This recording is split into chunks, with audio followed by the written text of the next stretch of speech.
الحمد لله رب العالمين، نحمده ونستعينه ونستهديه ونستغفره ونتوب إليه، ونعوذ بالله تعالى من شرور أنفسنا وسيئات أعمالنا. إنه من يهد الله فلا مضل له، ومن يضلل فلا هادي له، وأشهد أن لا إله إلا الله وحده لا شريك له، وأشهد أن محمدًا عبده ورسوله، وأشهد بأنه بلغ الرسالة وأدى الأمانة ونصح الأمة ومحى الظلمة وكشف الغمة وجاهد في الله حق جهاده حتى أتاه اليقين. فجزى الله سيدنا محمدًا خير ما جزى به نبيًا عن أمته ورسولًا عن قومه. اللهم صل وسلم وبارك على هذا النبي الأمين وعلى آله وأصحابه الغر الميامين.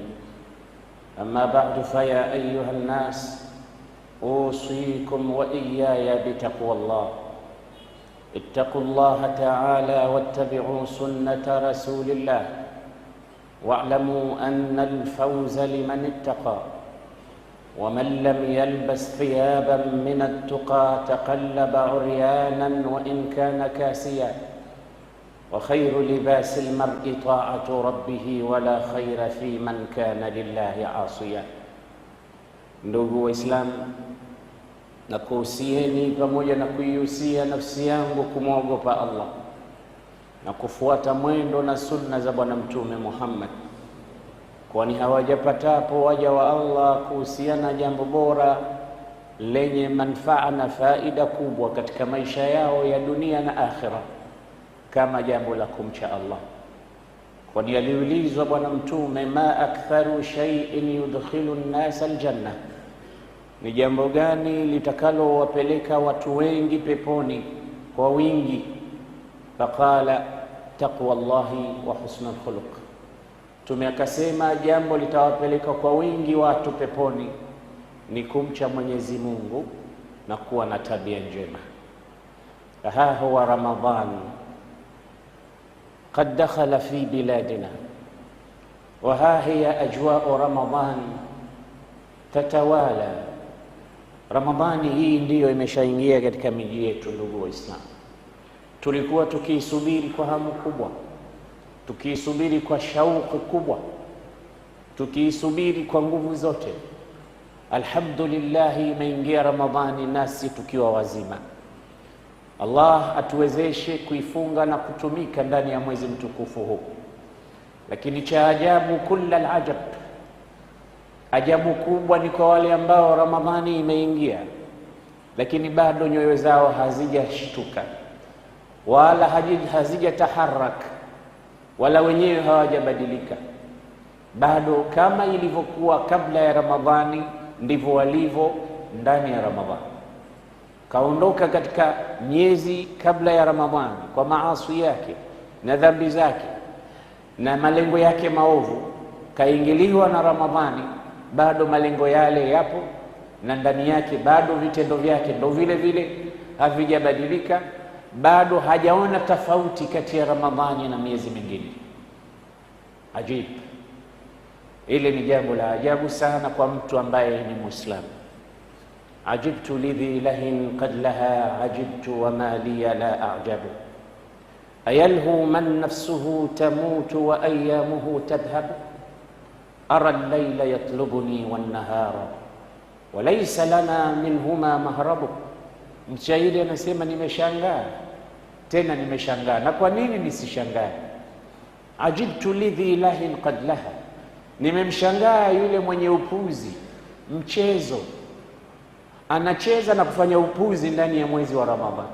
Ajibtu lidhi ilahin qad laha ajibtu wa ma liya la a'jab. Na kwa nini nisangazwe na mtu kama huyo ambaye hakutosheka na miezi mingine kwa maasi, bal sayyara shahra Ramadhan shahra isyan, na mwezi wa Ramadhani nao pia kauingiza katika mkumbo wa miezi yanayomuasi Mwenyezi Mungu. Ajibtu wa ma liya la a'jabu, ayalhu man nafsuhu tamutu wa ayamuhu tadhhabu, anafanya mchezo, anacheza yule ambaye siku moja atakufa katika hii dunia na masiku yanakwenda.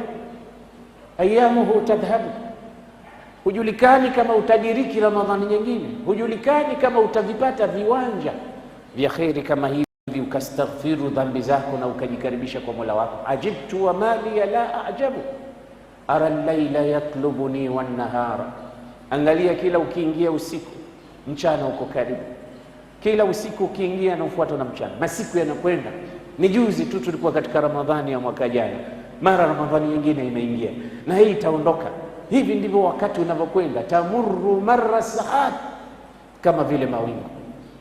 ara al-laila yatlubuni wan nahara wa laysa lana anhuma mahrabu, usiku na mchana unakuja unapita, hatuna pahala pa kukimbia wala kuzikimbia hizi siku na wakati, huwezi kuzikimbia. Pigana na shetani, usuluhishi hali iliyokuwepo kati yako na Mola wako. Ndugu zangu Waislamu, Allah subhanahu wa ta'ala ametufaradhia saum. Naam, ni ruknun min arkani al-islam al-khamsa. Mtume sallallahu alayhi wasallam anasema katika hadith sahih, buniya al-islamu ala khamsin, shahadati an la ilaha illa Allah wa anna Muhammadan rasulullah. Uislamu umejengwa juu ya nguzo tano. Nguzo tano hizo, nguzo ya kwanza shahadatu an la ilaha illa Allah, ni kushuhudia kwa moyo na kukiri kwa ulimi kwamba hapana mola apasaye kuabudiwa kwa haki isipokuwa Allah, wa anna Muhammadan rasulullah, na Muhammadi ni mjumbe wa Allah. Hiyo ndo nguzo ya kwanza, na hizo ndo shahada. Shahada ni moja peke yake, kushuhudia kwamba Allah ni Mwenyezi Mungu ni mmoja na mtume ni mjumbe wake. Hakuna shahada ya tatu kama wengine wanavyosema katika mitandao humo, wala shahada ya nne. Hivi vitu vingine vilivyotajwa, wa anna an-nara haq wa anna al-jannata haq wa anna Isa kalimatullah wa ruhun min, hizi zote ni mtu anapaswa kuwa na imani na kumwamini Mwenyezi Mungu kwamba hivi vitu ndivyo ambavyo tunatakiwa tuamini hivyo. Sio shahada tatu wala nne wala tano wala shay wala hum yahzanun. Allah subhanahu wa ta'ala kaujenga Uislamu juu ya nguzo tano, na huu ndio Uislamu. Shahadati an la ilaha illa Allah wa anna Muhammadan rasulullah wa iqamus salah. Nguzo ya pili ni kusimamisha sala, wa iqamis salah, na kusimamisha sala tano: al-fajr, al-dhuhr, al-asr, al-maghrib, al-isha. Hizi ni nguzo tano. Nguzo ya hizi ni sala tano, ambayo ni nguzo ya pili katika Uislamu. Ukisha sema Allah ni mmoja na mtume ndo mtume wako, ukisha sali sala tano, bado Uislamu wako haujakamilika, kwa sababu ni nguzo mbili tu ulizozitekeleza. Wathalithu, na nguzo ya tatu ni kutoa zaka. Zaka ni kwa wale wenye uwezo na mali iliyozungukiwa na mwaka, mali ambayo inaweza ikanunua gramu 80 au 85 za dhahabu. Mali ile ikazungukiwa na mwaka bila ya kuguswa, unatakiwa utoe zaka. Au mifugo au mali iliyokuwa imeandaliwa kwa ajili ya kuuzwa, wahalum majara. Hili ni jambo ambalo ni nguzo katika nguzo za Uislamu. Kutoa zaka, kisha saumu Ramadhan, kufunga mwezi mtukufu wa Ramadhani, nguzo ya 4, wa hajjul bait, na kwenda Maka kuhiji, ni nguzo ya 5. Hii ndiyo Uislamu. Sasa ili uonekane kwamba hukukaa na njaa katika saumu yako, ili ithibiti ile kauli yake Mwenyezi Mungu, ya ayyuhalladhina amanu, ithibiti kwako kauli hii na ifanye kazi saumu yako, uambiwe kweli umefunga, lazima kuna mambo manne yaandamane nawe. Ya ayyuhalladhina amanu kutiba alaykumus siyamu kama kutiba ala alladhina min qablikum la'allakum tattaqun ayyaman ma'dudat faman kana minkum maridan aw ala safar fa'iddatun min ayyamin ukhar wa 'ala alladhina yutiqunahu fidyatun ta'amu miskin faman tatawwa'a khayran fahuwa khayrun lahu wa an tasumu khairul lakum in kuntum ta'lamun. Hivi ndivyo alivyotufaradhisha Mwenyezi Mungu kutuambia lazima mufunge, mtekeleze nguzo katika nguzo za Uislamu. Lakini kuna shuruti ambazo lazima hizi shuruti ziandamane na jambo la kufunga, bila hivyo itakuwa rubba saimin laysa lahu min saumihi illa al-juu' wal-'atash. Huenda mfungaji akawa hakupata kitu isipokuwa kukaa na njaa na kiu. Huenda wengi wenye kufunga ndo tumeingia katika hili, kwa sababu hatujui kilichotakiwa ndani ya mfungaji, kinacholazimisha kuandamana na saumu yako ni kitu gani. Ndio Mtume anasema katika hadithi, rubba saimin laysa lahu min saumihi illa al-juu' wal-'atash. Wapo wafungaji watafunga lakini hawatuambulia isipokuwa njaa na kiu. Kuanzia alfajiri umetoka hujala kitu, imefika magharibi ndio umekula, lakini umeshinda na njaa, hukufunga. Umeshinda na kiu, hukufunga. Ikiwa hutochunga mambo manne haya, lazima uyachunge mambo manne haya ndugu yangu Muislamu, ili saumu yako iwe tanqiyatun liradhilatin min al-akhlaq wa liwusulika ila taqwa, ili ufike katika ucha Mungu, uambiwe umefunga kweli, na usafishwe kutokana na tabia chafu na madhambi ambayo Mwenyezi Mungu anataka kutusafisha nayo kwa saumu. Jambo la kwanza, sharti ya kwanza, lazima uilaze nia siku ile ya kufunga. Mwezi tumeuona, Allahumma ahillahu alaina bil amni wal iman au bil yumni wal iman wassalamati wal islam. Usiku ule wajaba tabyitu niyya, lazima uilaze nia kutokea usiku. Uilaze nia kwamba kesho naingia sasa katika ibada ya kufunga. Ndio hadithi ya Bibi Hafsa, bwana Mtume sallallahu alaihi wasallam anasema, hadithi imepokewa na Ibn Majah na ni sahihi, la siyama liman lam yufrid, hana saumu yule ambaye hakuitakidi ufaradhi wake na kuilaza nia yake min al-layl, kutokea usiku. Saumu ya faradhi hiyo kutokea usiku, uwe katika moyo wako, tie nia kwamba nafunga. Na ndiyo maana hii ni tofauti kati ya saumu ya sunna na saumu ya faradhi. Saumu ya faradhi yajibu tabyitu niyya, la siyama liman lam yufridhu min al-layl. Lakini saumu ya sunna unaweza ukaamka asubuhi ukajiona kidogo leo na nishati fulani, niko active, saa 4 asubuhi sasa hivi na sijatia kitu mdomoni, ukasema leo nafunga, na saumu yako ikawa ni sahihi, maadamu jua halijapinduka kabla zawal. Umefika saa 4:30 saa 5, hakuna chai nyumbani, unasema basi haidhuru, leo nitafunga, ni sahihi saumu yako. Lakini saumu ya Ramadhan lazima uilaze nia yake kutoka usiku. Jambo la pili, an yakuna saumuka lillah, ufunge kwa ajili ya Allah na ujue kwamba hii Mwenyezi Mungu ndo aloamrisha. An yakuna imanan wa ihtisaba, isiwe saumu tu, isiwe mtu anafunga tu, iwe ni imanan wa ihtisaba, yani unafunga kwa kumwamini Mwenyezi Mungu juu ya kukufaradhishia wewe saumu zako. Uwe na imani kwamba mimi ni kama Muislamu na nguzo za Uislamu ni 5, na ndani ya hizo nguzo ni saumu, na nimefaradhishiwa na Mola wangu, niko katika ibada. Anayefunga kwa sababu daktari kamwambia una kitumbo kikubwa sana na mashahamu mengi sana, mafuta na makolesterol mengi sana, sasa wewe unatakiwa upunguze uzito na upunguze mafuta, ukaona njia moja ya kupunguza mafuta ni kuacha kufunga, ni kuacha kula, kuujaza mwili wako chakula. Basi ukaamka asubuhi, wa daktari bwana kanielimisha, leo sitokula, sitofanya chochote kwa ajili ya kumaliza mafuta mwilini. Lakini sio imanan wa ihtisaba. Wewe utakaa na njaa lakini hutokuwa umefunga. Lazima katika kufunga kwake sharti yake iwe imanan wa ihtisaba, Na ndio hapo Mtume katika sema hadithi as-sahihain, katika hadithi ya Shaykhan anasemaje, man sama ramadhana imanan wa ihtisaban ghufira lahu ma taqaddama min dhanbi, mwenye kufunga Ramadhani akiwa na imani na akitarajia thawabu kutoka kwa Allah, sio anatarajia kukonda, sio anafanya chakula diet, ana special diet yake, sio anatafuta urembo mwanamke, sio anatafuta imanan wa ihtisaban.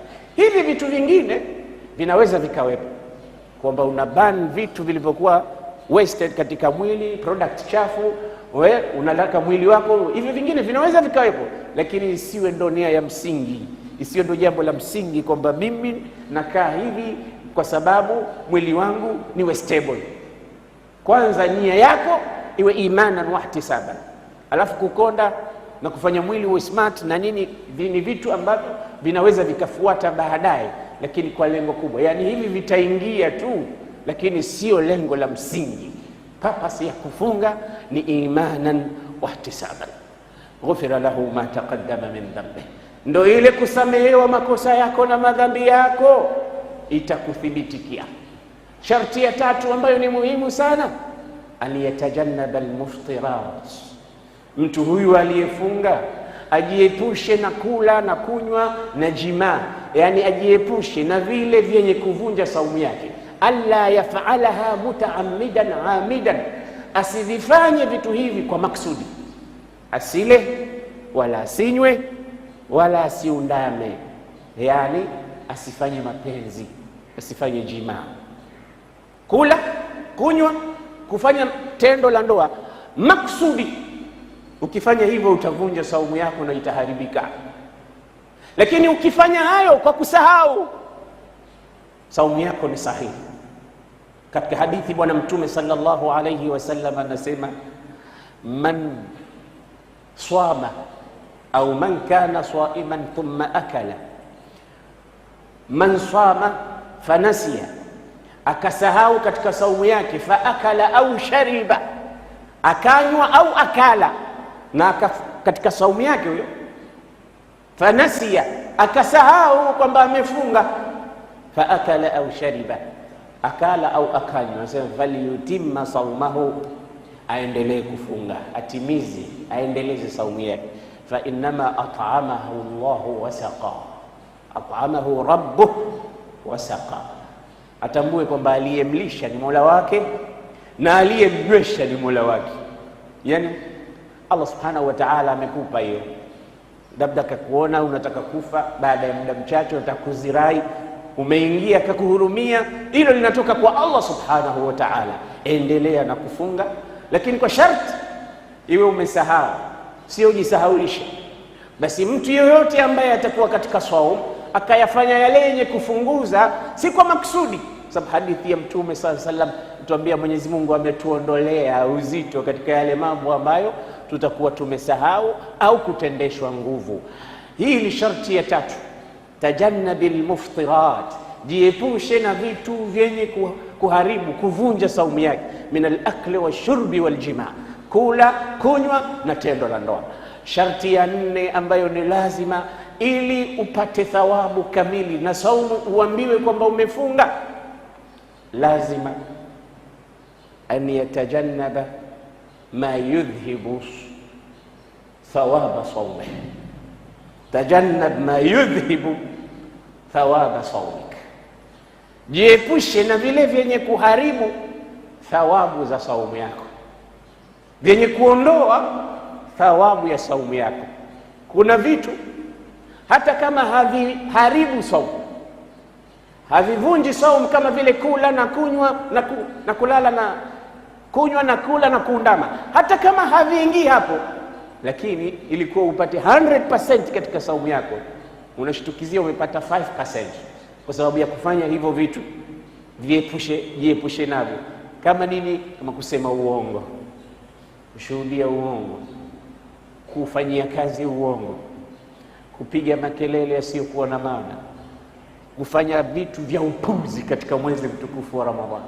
Hivi vyote yudhibu thawaba saimin, vinaondosha thawabu za mwenye kufunga. Ndio maana Mtume sallallahu alayhi wasallam akasema katika hadithi, man lam yada qawla az-zuri wal amala bihi falaysa lillahi haja fi an yada ta'amahu wa sharabahu, yeyote yule ambaye hakuacha maneno ya uongo na kuyafanyia kazi, huyo mtu Mwenyezi Mungu hana haja na saumu yake. Ilikuwa hakuna haja ya kuacha chakula chako wala kinywaji chako.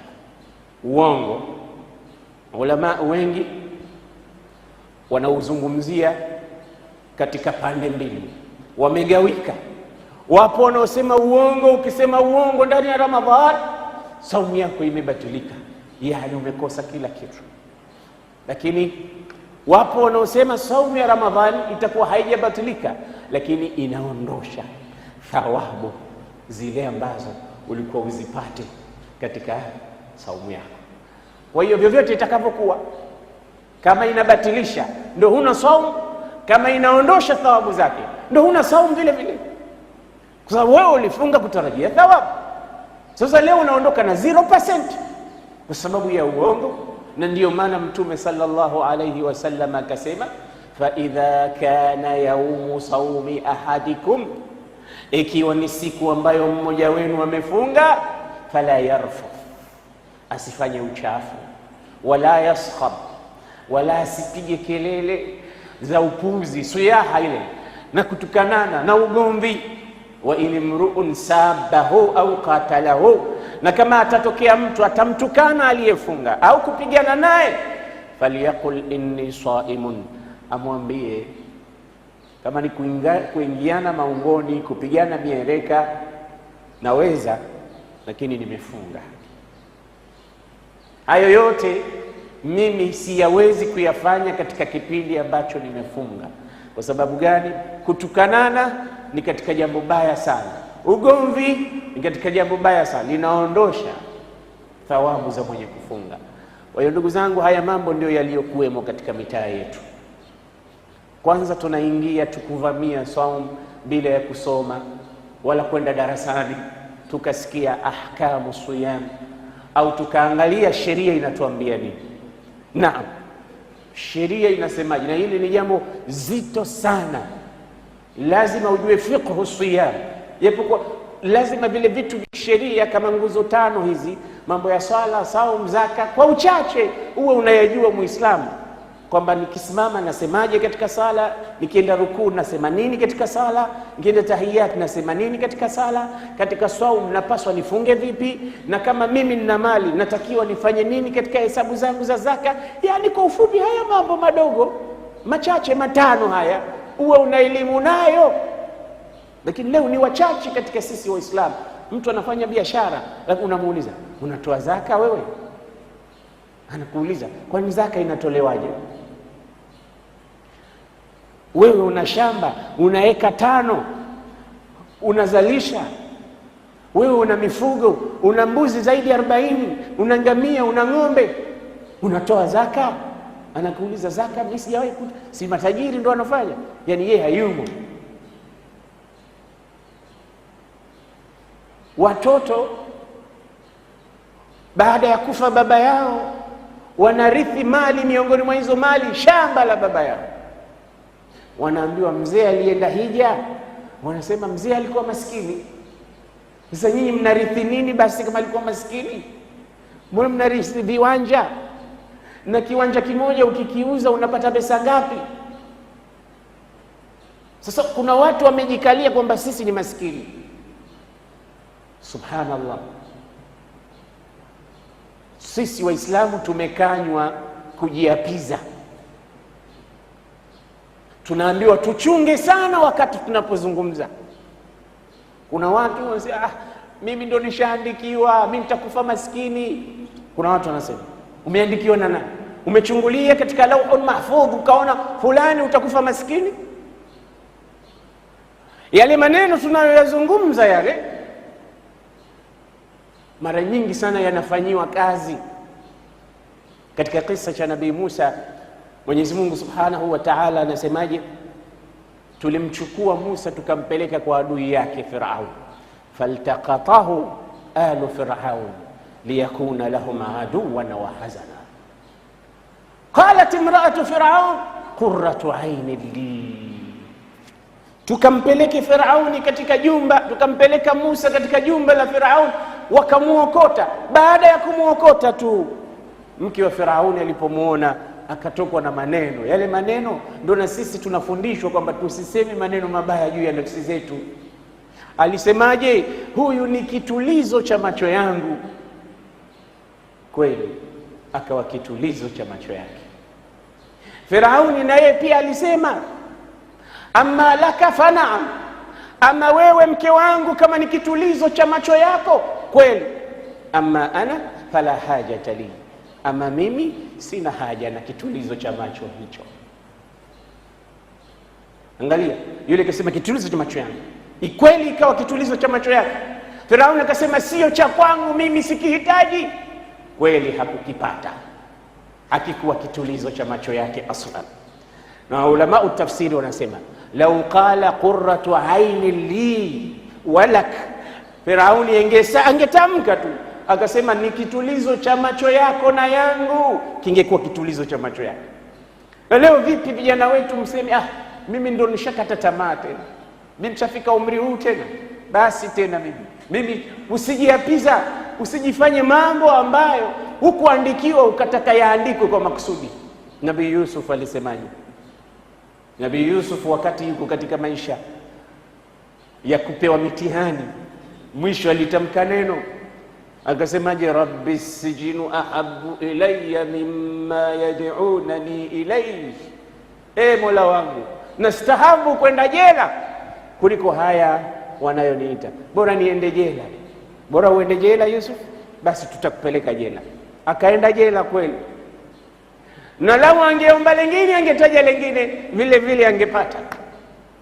Angalia Mwenyezi Mungu Subhanahu wa Ta'ala ambavyo kadari mara nyingine anaiambatanisha na maneno yetu tunayoyatamka. Mimi bwana ndo sifanikiwi, hutofanikiwa kweli ndugu yangu. Mimi bwana sifungukiwi, wala hutofungukiwa.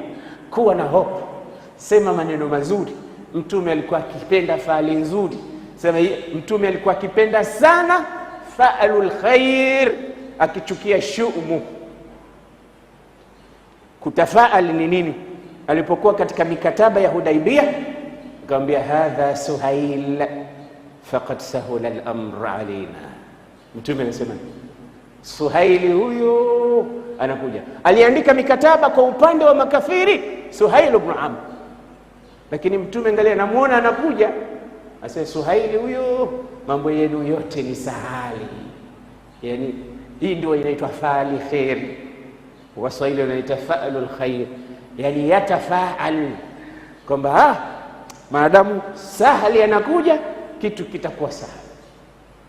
Ndio majina ya watoto. Usimuite mwanao shida, usimuite mwanao matatizo. Ndio angalia majina ya Kiislamu yanaendana na ile fa'alul khair, kutafaal. Huyu ni Hassan, naam, huyu ni Amina, ili kuwe na amani, huyu kuna uzuri, huyu ni Jamali, huyu ni Jamili, huyu ni kadha.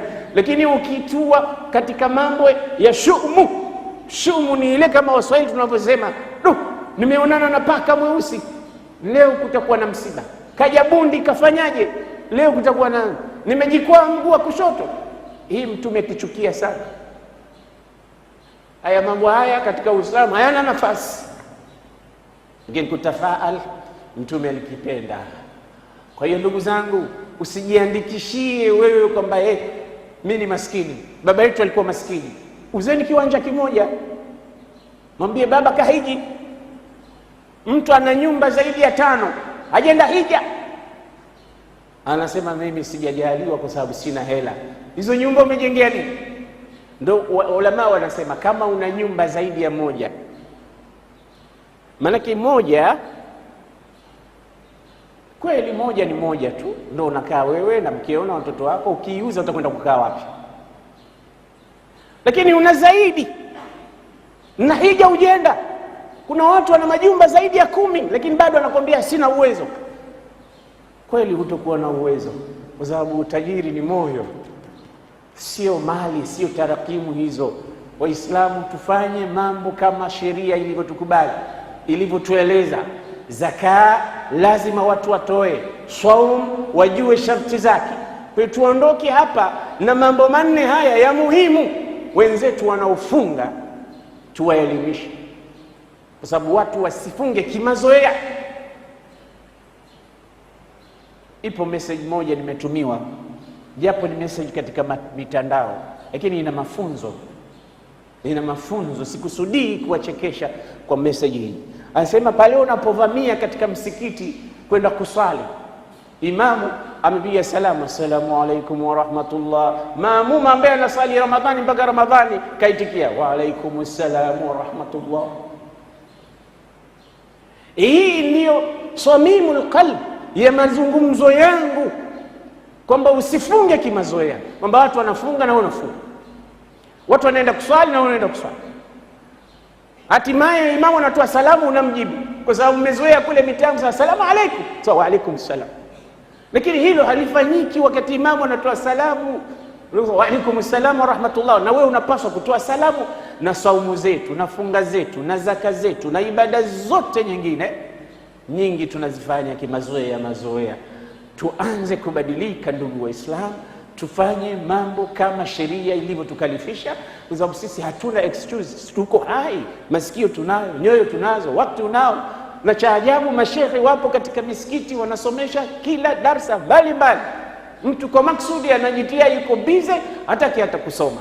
Mwenyezi Mungu atujalie minalladhina yastami'una alqawla fayattabi'una ahsana.